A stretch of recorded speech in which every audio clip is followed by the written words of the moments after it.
Assalamualaikum warahmatullahi wabarakatuh. Apa kabar anak-anak? Semoga kalian semua selalu dalam keadaan sehat dan juga semangat ya. Materi hari ini kita masuk ke sistem peredaran darah manusia. Sebelum belajar tentang sistem peredaran darah, kita masuk materi yaitu tentang darah terlebih dahulu ya. Darah, di mana darah manusia ini berwarna merah. Mengapa? Karena mengandung hemoglobin. Darah yang banyak mengandung oksigen ini akan berwarna merah cerah, sedangkan darah yang banyak mengandung karbon dioksida akan berwarna merah tua.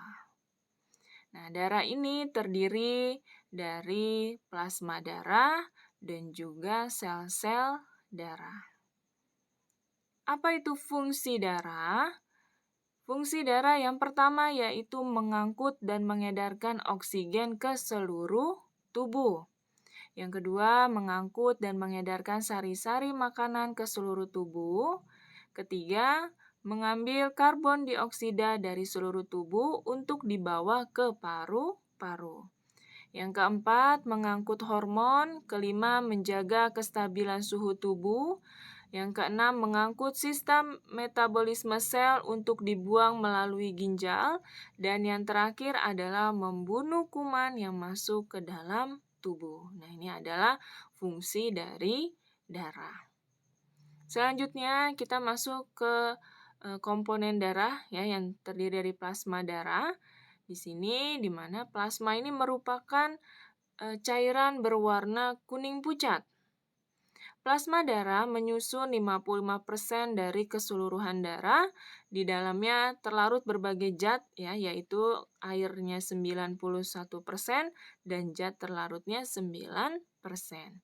Zat terlarutnya ini seperti protein, ya, garam mineral, enzim, hormon, gas, dan juga bahan organik. Bagian plasma darah yang berperan dalam sistem kekebalan tubuh disebut dengan serum. Fungsi dari plasma darah yaitu mengangkut sari makan ke seluruh tubuh, urea dari hati ke ginjal, dan hormon dari kelenjar endokrin ke seluruh tubuh. Nah, ini adalah tentang plasma darah ya anak-anak ya. Kalian bisa lihat di gambar di situ ya, cairan yang berwarna kuning itu adalah plasma darah. Selanjutnya kita masuk ke sel-sel darah. Nah, anak-anak, sel-sel darah ini dibagi menjadi 3. Yang pertama yaitu ada sel darah merah, sel darah putih, dan juga keping darah atau trombosit. Yang pertama kita masuk sel darah merah atau eritrosit. Di mana ciri-cirinya yang pertama yaitu bentuknya tetap, bulat pipi dan cekung di bagian tengah atau bikonkav dan tidak memiliki inti. Dibentuknya di sumsum merah dan masa hidupnya yaitu 120 hari. Sel darah merah ini berfungsi mengikat oksigen. Nah, pada saat bayi, sel darah merah dibentuk di hati dan limpa. Penghancuran sel darah merah ini dilakukan di dalam hati. Nah, ini gambar dari bentuk ya sel darah merah. Selanjutnya adalah sel darah putih atau leukosit. Ciri-cirinya yaitu bentuknya tidak tetap atau ameboid, dia tidak berwarna dan juga memiliki inti dan bergerak aktif. Jumlah pada orang dewasa ini sekitar 4.000 sampai 10.000 per milimeter kubik. Berfungsi, ya, sel darah putih ini berfungsi sebagai sistem pertahanan dan juga kekebalan tubuh. Umur sel darah putih atau leukosit ini mencapai 12 hari. Nah, sel darah putih ini dapat membunuh kuman dengan cara memakannya atau disebut dengan fagositosis. Sel darah putih ini dibentuknya di sumsum tulang, kelenjar limfa, dan juga limpa. Ya.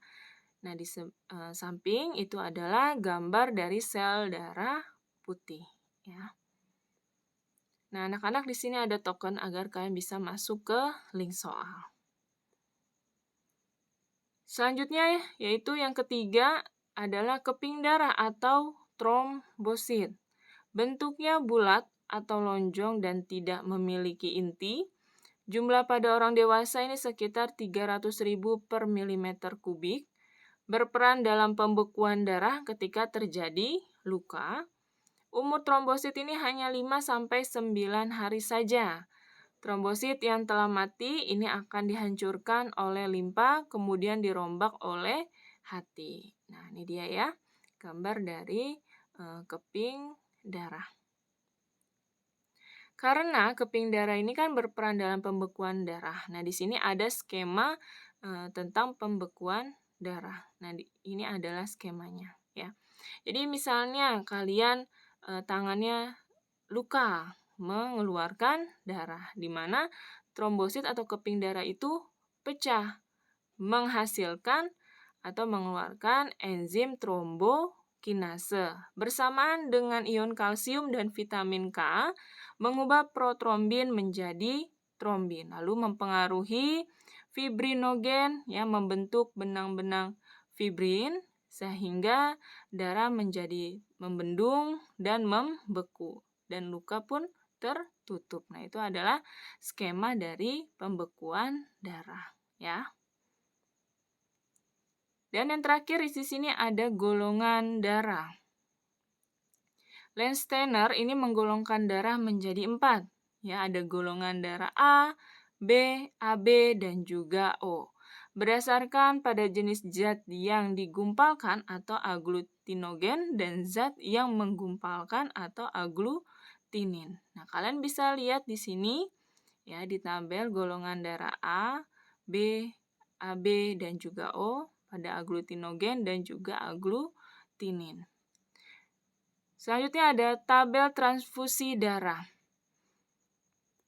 Nah, anak-anak di sini ada tabel ya transfusi darah golongan A, B, AB, dan O. Di mana golongan A ya golongan darah A hanya bisa mentransfusi darah pada golongan A dan juga AB.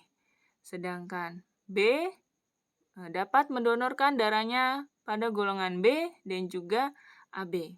Sedangkan golongan darah AB itu hanya dapat mendonorkan sesama AB. Sedangkan golongan darah O ini bisa mendonorkan darahnya ke golongan darah A, B, AB, dan O. Sehingga golongan darah O ini disebut sebagai golongan darah universal. Sedangkan golongan darah AB karena kan dia dapat menerima ya, namanya resipien universal. Nah, anak-anak, materi hari ini sampai di sini. Sampai bertemu minggu depan. Jangan lupa tugasnya dikerjakan dengan baik. Tetap jaga kesehatan kalian. Tetap semangat. Terima kasih. Wassalamualaikum warahmatullahi wabarakatuh.